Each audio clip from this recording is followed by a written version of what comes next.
Why most people quit right before they succeed? Most people don't fail because they're weak.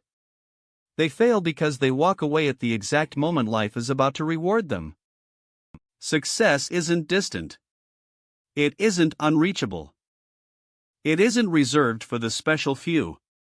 Success often sits just one step beyond the breaking point, the moment where everything feels pointless, hopeless, and impossible.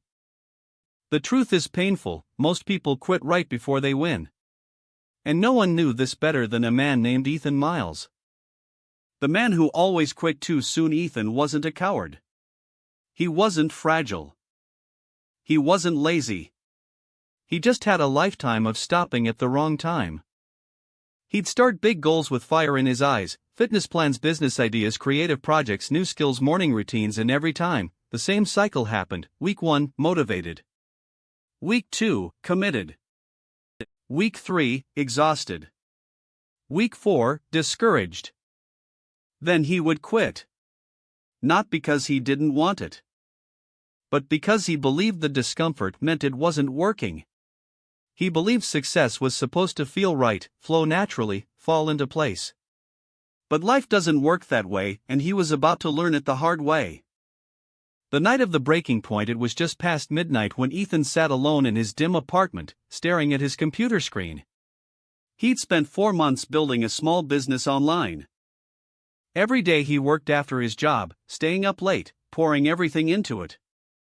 But the results were disappointing. Barely any sales. Barely any traffic. Barely any hope. Tonight, he reached his limit. "I can't do this anymore," he whispered. "I'm finished." He hovered his cursor over the delete account button. He was seconds away from erasing months of effort, months of sacrifice, months of a dream he once believed in. That's when he felt it. A presence. Calm. Quiet. Behind him. He turned sharply. A man stood in the corner of the room, older, steady, with the kind of calm energy that felt both intimidating and reassuring. Ethan's heart pounded. "Who are you?" he whispered. The man stepped forward. "I'm someone who knows what happens next," he said. "What happens next?" Ethan asked. The man nodded toward the screen. "If you quit tonight," he said, voice steady, "you will spend the rest of your life wondering what would have happened tomorrow." Ethan froze. "Tomorrow? What do you mean?" he asked. The man looked at him with a faint, knowing smile. "Do you want the truth, Ethan?" he asked. Ethan nodded, trembling. The man said quietly, "You're about to succeed. And you're about to walk away from it." The lesson of the final mile. Ethan's breath caught. "That's ridiculous," he said. "I'm nowhere close." The man stepped closer, eyes focused and unwavering. "That's what everyone thinks before their breakthrough," he said. "They mistake resistance for failure. They mistake discomfort for impossibility. They mistake pressure for proof that they should quit." He tapped the computer screen. "But pressure," he said, "is the final test before success." Ethan stared at him. "I've been giving everything," Ethan whispered. "And it feels like nothing is working." "That feeling," the stranger replied, "means everything is about to work." Ethan's chest tightened. "How do you know?" he asked. The man smiled faintly. "Because success has a pattern," he said. "And you're in the last stage." The 4 stages of breakthrough. The man pulled out a notebook from his coat and opened it to a blank page. He drew 4 words: excitement, effort, doubt, breakthrough. "These are the stages every dreamer goes through," he said. He pointed to the first word. Excitement. "This is where everyone starts. It's easy. It's hopeful. It feels good. Then the second. Effort. This is where progress begins. But it's tiring. Then the third. Doubt. This is where most people quit. Because it feels like the dream is slipping away." He circled the 4th word 3 times. Breakthrough. This is where success happens. Right after doubt. He closed the notebook. "You're in stage 3, Ethan," he said. "And stage 3 always feels like failure." Ethan's breath trembled. "So I should keep going?" The man nodded. "If you quit now," he said softly, "you won't just lose the dream. You'll reinforce the belief that you are someone who quits." Ethan shut his eyes, overwhelmed. "What if I'm just not meant to succeed?" he whispered. The man placed a steady hand on his shoulder. "No one is meant to succeed," he said. "But every person who ever made it felt exactly the way you feel right now." The moment of truth. The man turned toward the computer. "You're standing in the doorway," he said. "Right now. This very second." Ethan frowned. "What doorway?" The man looked him in the eyes. "The doorway between the person you are and the person you want to become." Ethan swallowed hard. "And the doorway doesn't feel like victory." A pause. "It feels like quitting."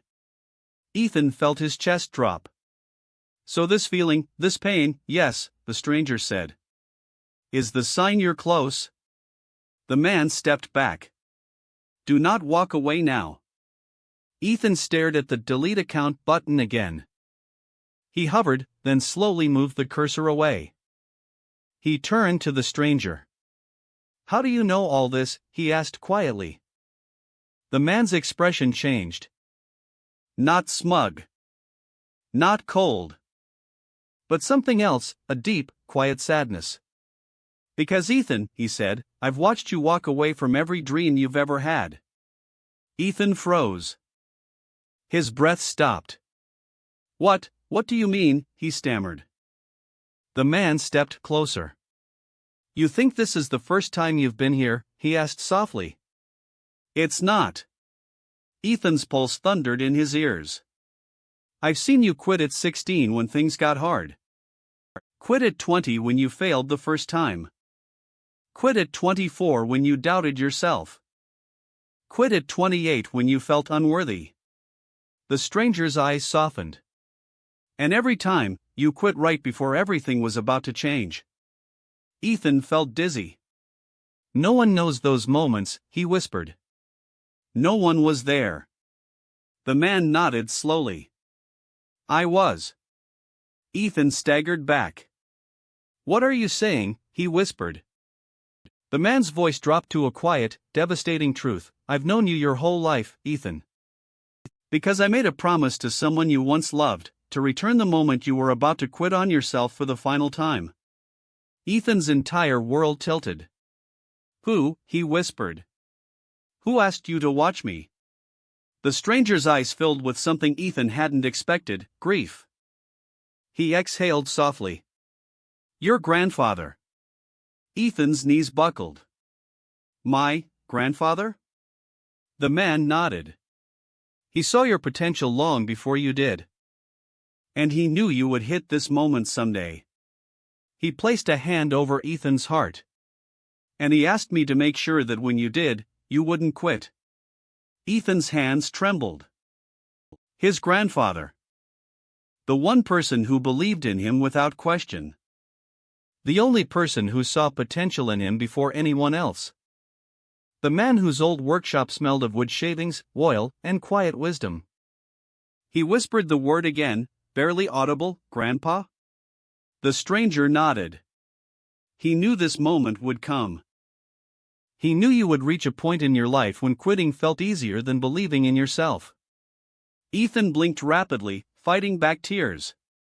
How did he know I'd struggle like this? His voice cracked. "I was only 12 when he died." The stranger stepped closer. "Because he saw the way you carried disappointment. He saw how hard you took failure. He saw how quickly you blamed yourself. And he feared that one day, life would break you in a moment when you needed strength the most." A silence hung thick in the air. "And that moment," the stranger whispered, "was tonight." The last conversation. Ethan sat down slowly on the edge of his bed, as if the weight of the truth pressed down on his shoulders. He always encouraged me, Ethan murmured. He said I had something special inside me.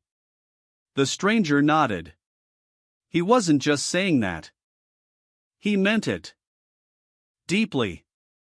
Ethan rubbed his face, overwhelmed. So why didn't I see it? Why didn't I believe in me? The man pulled up a chair and sat in front of Ethan, close, but not imposing. Because, he said gently, you confuse difficulty with failure. He tapped Ethan's chest. You think that when something hurts, it means you're not good enough. But your grandfather knew something you didn't. He paused, letting the moment breathe. Pain is part of the path, not a sign to turn back.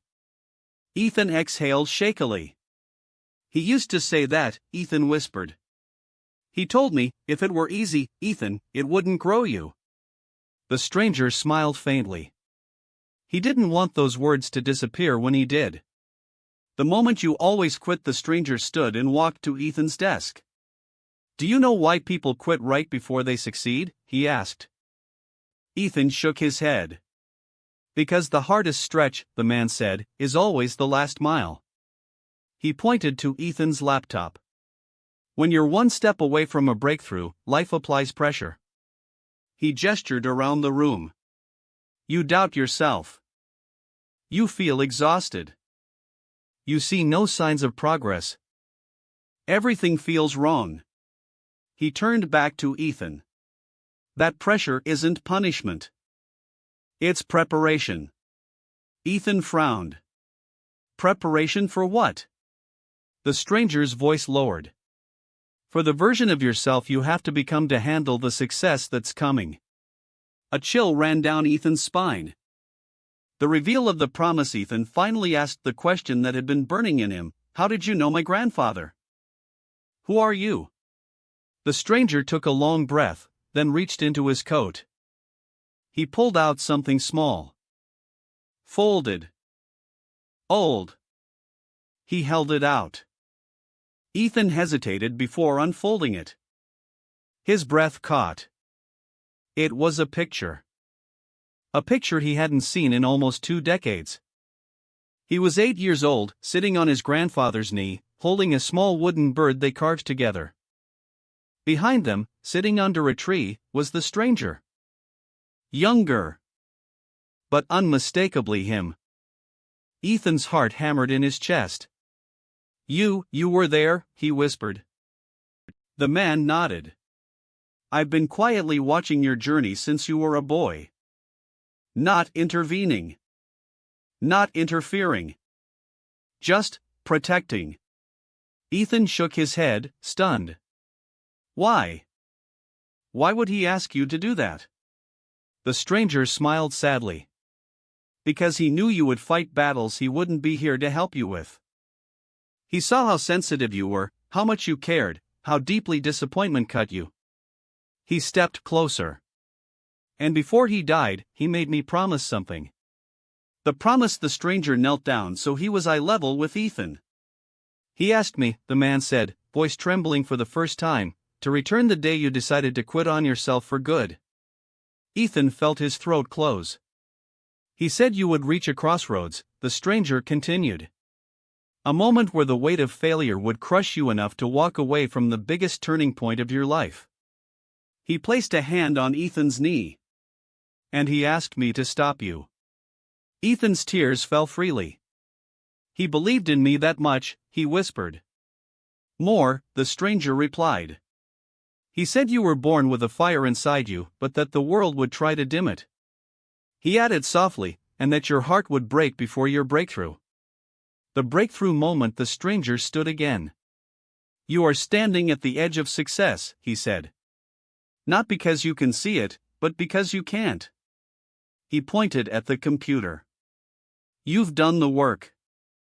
You've planted the seeds. But seeds grow underground before they sprout. He stepped closer. Right now is the moment most people walk away. Right before everything starts aligning. Ethan stared at the screen. What if I try again, he whispered, and fail again? The stranger gave him the softest, most powerful answer. Then you try again. Because quitting guarantees nothing. Trying gives you the chance your grandfather died hoping you would take. Ethan's breath shook.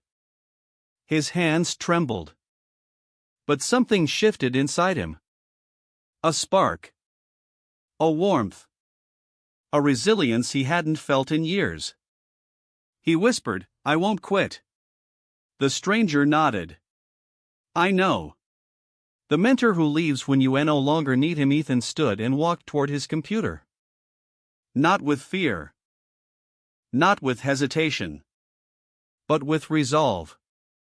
And behind him, the stranger stepped back. "Where are you going?" Ethan asked. The man smiled. "You won't need me anymore." Ethan frowned. "Will I ever see you again?" The man stepped into the doorway, his silhouette framed by soft morning light. "Only when you forget what you learned today," he said gently. "And Ethan." "Yes?" "Your grandfather would be proud." Ethan's chest tightened. "Thank you," he whispered. The stranger gave one last, quiet nod and left. Not dramatically. Not mysteriously. Just simply, like a promise fulfilled.